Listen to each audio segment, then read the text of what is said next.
helping other people is not a threat to their success. Giant lie that we've all been told. You could have people who are masters at the technical side of things. Your knowledge, your value makes you an asset to the who's who.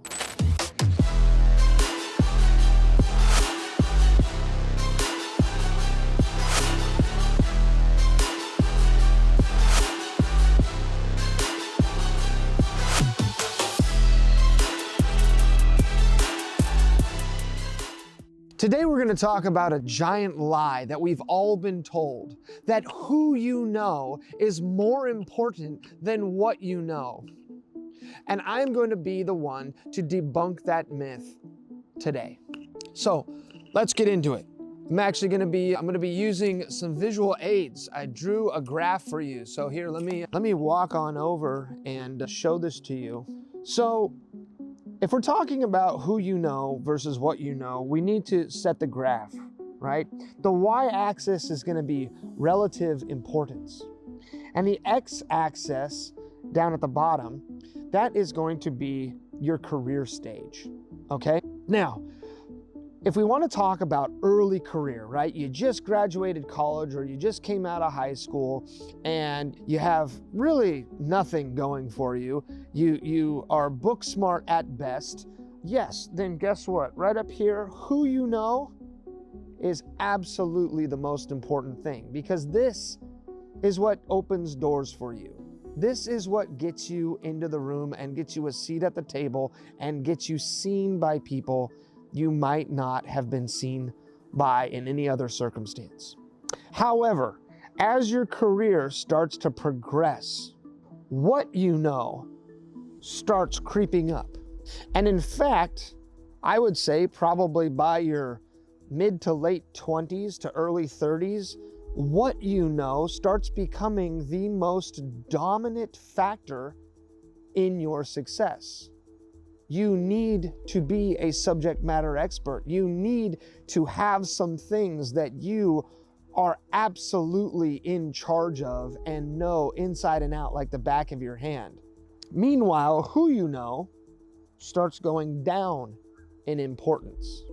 And this is because the who, while it's nice to know people that have access and it's nice to know people at the top, unless you can provide value, unless you can provide the what, the access doesn't matter. And in fact, if you can't provide value, then the who, they don't really want to be associated with you anymore. You're not a cute little puppy dog anymore that they're willing to champion. By the time you've gotten older, and if you haven't proved your worth or your value, those same people they're gonna be rolling their eyes because they're not gonna want to endorse someone that doesn't know what they're talking about or provide value in some way. The what quickly becomes the absolute most important factor in this conversation. I'm gonna add one more thing to it, right? Who you know, what you know, and also then who you help, right? That is the green line. You always have the ability to help people, right? And as your knowledge increases, your ability to help others also increases. What's really interesting is as you move down this career scale and your knowledge base increases and your ability to help people increases, you find yourself in a unique position. You find yourself becoming the who for other people. You are the person that is now identifying young talent. You are the person who is now identifying people that have the latent abilities that you are looking for or you are thinking are going to be important in future years, and you have the ability to vouch for them. Meanwhile, the other thing that you have the ability to do is as you move over in your career and you develop your value and your what, you start gaining access to people because you have such high value. If you have mastery over a concept, if you understand something extremely thoroughly and can provide value to people, then you start being able to help them. And if you are able to help people that are in high circles or upper echelons, then you start being seen as a valuable person to the who. And the who will start wanting you to be part of their circles, right? Your what, your knowledge, your value makes you an asset to the who's who, to the people that have the power, and actually gives you, it's the key to unlocking the door to get into those circles. But not only do you have to provide value, you also have to be willing and understand how to help. Now, why does this all matter? It matters for a few reasons. One, I just wrote a book called The Mark Method, and the Mark Method literally discusses this concept and provides a framework and a way to help you have a step-by-step process in going down the path of the who, the what, and the help, right? It's important to know this because it gives you a goal in your career. It gives you a stepped system. You can start your career off with a bunch of networking, right? Or not even career, but early education with networking and rubbing shoulders with people and going to events as a young person to get recognized and noticed. But then you need to switch gears and you have to learn. You have to have mastery over something. You have to be outstandingly good at something and provide value. And that in turn increases your value. And then at the end of the day, you need to be able to translate that value into value for others, right? You need to take these things that you've learned and be able to help other people with them, whether that's taking someone from the bottom and helping raise them up like past people in your life did, or identifying someone on the top that you can help, which then gives you access to their circle. It gives you access to a higher echelon of individual that can then help affect your life and your career in many positive ways. So from an individual contributor standpoint, that's why this is important to understand. Now, from a management and leadership standpoint, this whole idea is extremely important because there's 3 different organizational structures that you can be dealing with as a manager. You could be dealing with a group of people who are focused on the who. They are relationship-based focus with not a lot of technical depth. This is a very fragile sales team or sales member, right? Conversely, you could have people who are masters at the technical side of things, but what you're going to end up having with that is you're going to have a very strong sales team, but potentially you're going to have a weak bench, right? Because if someone is just amassing and hoarding knowledge and getting better and better and better individually, great, they're going to do really well, but how is that being transferred to the people below them, you know, the up and comers, right? What you want is you want a combination of people who are very technically savvy, who understand the power of relationships, and third, they understand that helping other people is not a threat to their success, okay? Let me repeat that. Helping other people is not a threat to their success.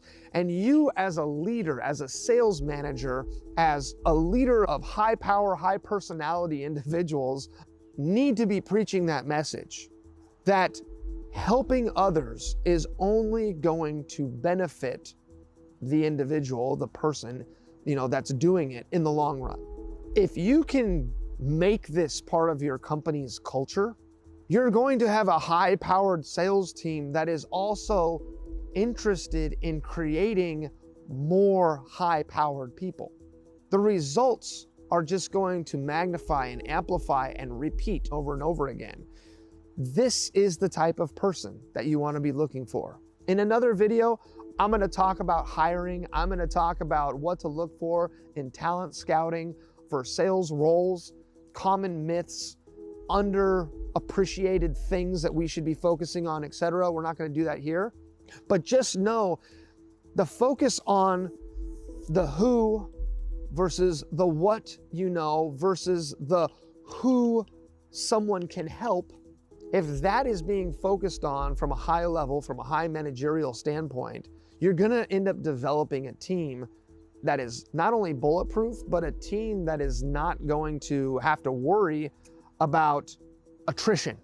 Yes, there will be attrition, but you're not going to worry about the attrition because the top people are training the middle people, and the middle people are training the new people, and the top people are mentoring the bottom people, and it's going to create a very symbiotic environment. So with that being said, I challenge you to really sit down and think about, where are you in your career right now? Are you just starting? And are you trying to find the who that can really open some doors? Are you in the middle of your career and maybe you're not as far along on the what you know as you feel that you should be? Maybe you need to take some classes. Maybe you need to find a mentor. Maybe it's time to just sit down and use some time to really enrich yourself from a technical perspective.